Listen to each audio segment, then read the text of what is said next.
English. And it also includes the use of like you don't have to use them very often. You understand? Yes, it can affect your score if you always use okay. Yeah, in my class it's okay if I do the okay, because it's my class. I'm not being graded here. Okay, so it's like that. And then also, okay, normally in the we call it fillers. Okay? We call it filler. Okay, because it fills your sentence.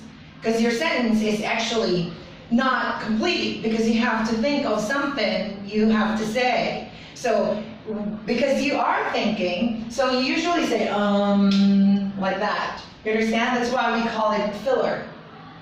So fillers can make you have a bad score. If, let's for example, like you were asked a question and then say, I think, okay, so you can expect that you're not going to get a good score in that case, okay? And then another thing is the use of organizers. What are organizers? Let's have an example. First of all, I think it's like this and like that and like that. Second, I think it's like this. Moreover, it's like this and like that. Furthermore, like this and like that. Finally, you understand? So you have to use organizers. They are very important. This is one indication that, okay, her English or his English is good enough. You understand? Okay, so that's it. And then another thing is, okay, the third one is your vocabulary. Let's for example, you're going to talk about food. Okay, so instead of saying food, you can say cuisine. Or let's say for example, dish. Cuisine is another word for food. So normally food is a simple word, right? And IELTS is a test of English skills, English ability. So instead of using simple words, it's better for you to use difficult ones. So you have to prove to the examiner that, oh, my English is good. I know a lot of big words. You understand? Yes, so it's like that. And then, so from low-level words, you have to use high-level words. Okay? And then another thing is this one. You have to mind this, grammar. It's very important. Okay? You don't just say whatever you want to say and don't think about grammar. The use of have, has, right? Most of the time, or like do or does, right? Like he don't.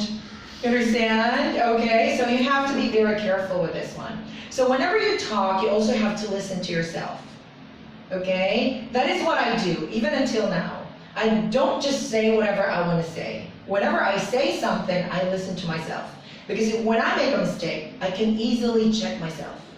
You understand? You have to make it as a habit.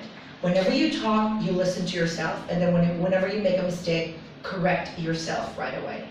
Did you understand? Okay. So that's it. In this case, okay, so for part one, these are the do's and the don'ts that you have to remember. First one, it's very important that you make eye contact. You know eye contact? You have to look at the eyes of the examiner. But you don't stare. Oh, I think the answer for that question is like this. No, you don't stare. You understand? Keep an eye contact. You can look down for a moment, but you have to always, look at the eyes of the examiner.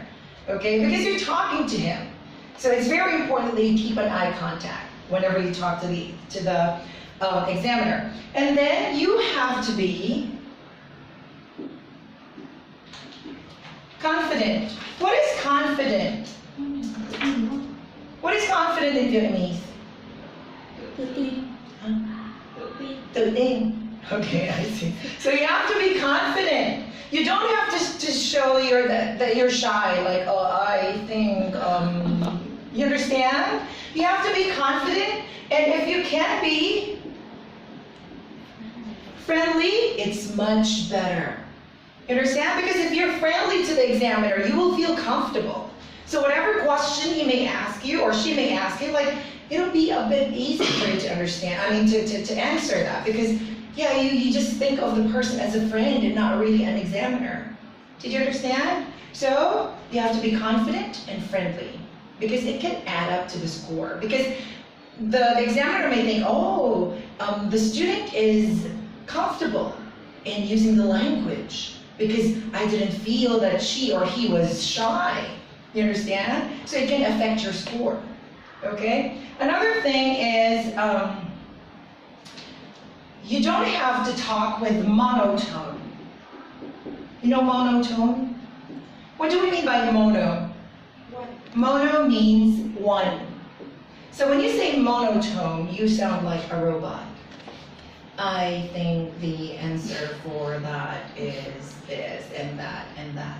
You understand? Okay, you don't talk with monotone. You have to make variation. Follow the rhythm of the English language, okay? There must be rhythm. It should go up and down, okay? And it should not stay in one tone the whole time. It may affect your score. Okay, next one. Okay, vocabulary. Let's say, for example, you're talking about friend. What is another word for friend? Friend is a very common word. It's a level 1 word. Understand? Yeah, it's a low-level word. What is another word that you can use for friend? Let's say, for example, I usually go shopping with my friend. So instead of using friend, what? You can say, okay, acquaintance, right? Acquaintance is a friend, okay? Like I usually go shopping with my acquaintances, and we love to go to Hanoi, yeah, because clothes here in Haiphong are cheap. Hanoi clothes are more expensive, and I have a lot of money to spend. Understand? Yeah, so like that. Okay. Yeah. And another thing is, let's, for example, like this one, because most of the questions are very simple. Most of the questions are all about you. You understand? So maybe they will ask you about your likes and your dislikes. You do not always use the word I like. Understand? Like you say, I like this and I like that, blah, blah, blah, and I like this and I like that, blah, blah, blah. Always in all of your sentences you use I like. You understand? There are other expressions for I like. What else can we use? Yeah, you say I love, I enjoy. What else? I am into, right? I am keen on. And some other expressions you can use. Okay? You don't just dwell in using the expression that you're very comfortable of using. Okay? Or let's say, for example, I prefer, right? Okay. Normally, prefer, it's A to B. So the preposition that you have to use for prefer, whenever you use prefer, is to. Let's say, for example, I prefer peach tea to coffee, because I don't drink coffee.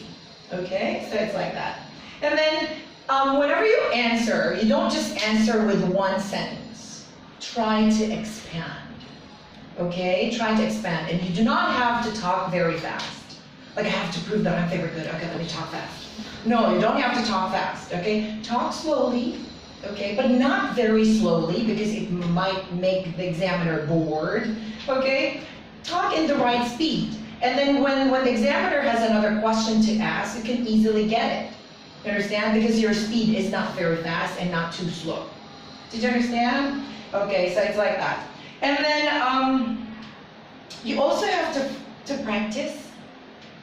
Okay, it's better if, like, for example, you practice in front of the mirror. Okay, you practice in front of the mirror. It doesn't matter whether your family members will think that you're crazy, but you have to do it.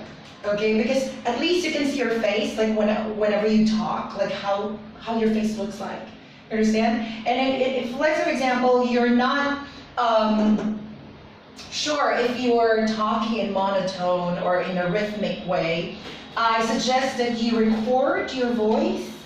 Okay, you record your voice and listen to it like, okay, I don't sound very monotone, so it's fine.